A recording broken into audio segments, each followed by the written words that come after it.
നമസ്കാരം. ഏവർക്കും ഭക്തമാനസം ചാനലിലേക്ക് ഒരിക്കൽ കൂടി സ്വാഗതം.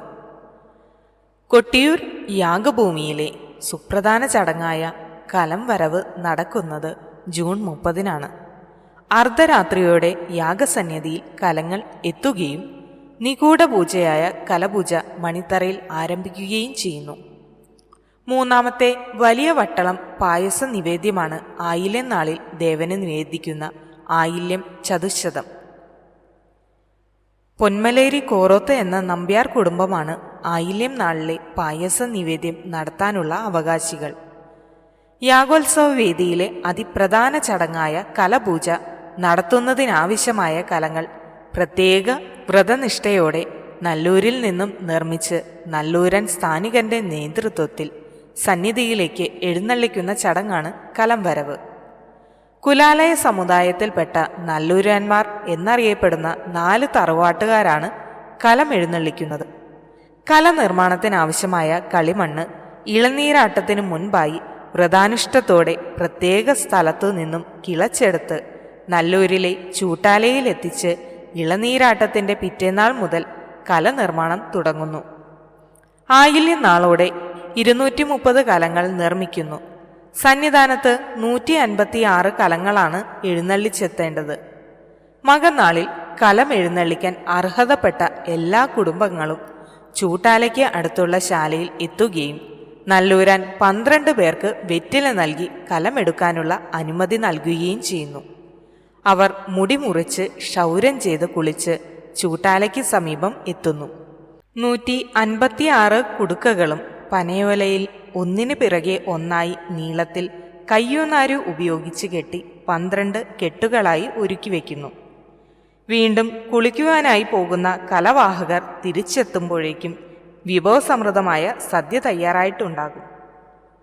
ബാക്കി വന്ന കലങ്ങളിലാണ് സദ്യ വിളമ്പുന്നത്. കൂടുതലുണ്ടാക്കിയ കലങ്ങൾ എല്ലാം ഭക്ഷണത്തിനിടയിൽ തന്നെ ഓരോന്നായി അവർ ഉടച്ചു കളയുന്നു. ഊണിനിടയിൽ തന്നെ നിയോഗം വരുന്ന കലവാഹകർ പ്രത്യേകതരം മന്ത്രജപത്തോടെ കലക്കെട്ടുകളുമായി യാഗഭൂമിയിലേക്ക് പുറപ്പെടുന്നു. രാത്രി ശ്രീഭൂതബലിക്ക് ശേഷമാണ് കലവാഹകർ സന്നിധാനത്തെത്തുന്നത്. ഈ സമയത്ത് സന്നിധാനത്തെ വൈദ്യുതി വിളക്കെല്ലാം അണയ്ക്കുന്നു. മണിത്തറയിലും ഭണ്ഡാരറയിലും കയ്യാലകളിലും ഉള്ള കെടാവിളക്കുകൾ മാത്രം കത്തുന്നുണ്ടാകും. കയ്യാലകളിൽ നിന്ന് ആരും പുറത്തിറങ്ങാനോ അവരുടെ വരവ് ആരും തന്നെ കാണാനോ പാടില്ല. മണിത്തറയിൽ പ്രസാദ വിതരണത്തിനായി നമ്പൂതിരി കണ്ണുകെട്ടി പുറംതിരിഞ്ഞു നിൽക്കുന്നുണ്ടാകും. അദ്ദേഹം കലവാഹകർക്ക് പുറകോട്ടാണ് പ്രസാദം നൽകുന്നത്. പ്രസാദം വാങ്ങിയ ശേഷം കലക്കാർ കരിമ്പനക്കൽ ചാത്തോത്ത് കയ്യാലയിലെത്തി കലക്കെട്ടുകൾ കയ്യാലയിൽ ഇറക്കി വയ്ക്കുന്നു. ഇലവസ്ത്രങ്ങൾ വടക്കേ നടയിൽ ഓവിൽ ഉപേക്ഷിച്ച് തലേ ദിവസം അവരുടെ കുടുംബത്തിലെ സ്ത്രീകൾ കരിമ്പനക്കൽ ചാത്തോത്ത് കയ്യാലയിൽ എത്തിച്ച വസ്ത്രങ്ങളും ധരിച്ച് അന്നവിടെ താമസിക്കുന്നു. കലവാഹകർക്കുള്ള വിഭവസമൃദ്ധമായ സദ്യ ഈ കല്ലാലയിൽ ഒരുക്കി വെച്ചിട്ടുണ്ടാവും. കലവാഹകർ സദ്യ കഴിക്കുന്നതോടുകൂടി തന്നെ എല്ലാ കയ്യാലകളിലും വെളിച്ചം തെളിയിക്കുകയും ചെയ്യുന്നു.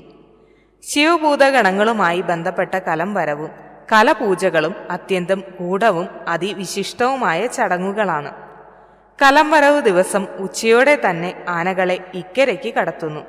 പിന്നീട് വിശേഷവാദ്യങ്ങളും ഉണ്ടാവാറില്ല. അന്നു മുതൽ സ്ത്രീകൾക്കും സന്നിധിയിൽ പ്രവേശനം ഉണ്ടാകില്ല.